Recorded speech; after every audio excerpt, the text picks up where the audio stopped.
ఉసిరికాయలతో మెంతికాయ కోసము ఒక పావు కిలో ఉసిరికాయలు శుభ్రం చేసి పెట్టుకున్నాను. అరకప్పు నూనె వేసి కొంచెం మగ్గించుకుందాము.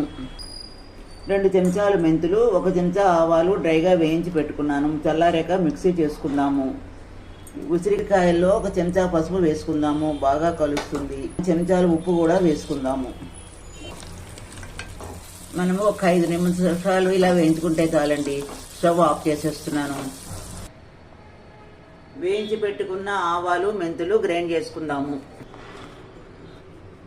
నూనె గోరువెచ్చగా ఉన్నప్పుడు చిటికెడు ఇంగు వేస్తున్నానండి. మెంతులు ఆవాలు వేయించి గ్రైండ్ పెట్టుకున్న పొడి.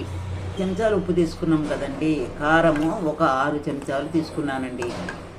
ఇదిగోనండి వేసేసి కాయలతో ఉసిరికాయ మెంతి ఆవకాయ రెడీ అండి.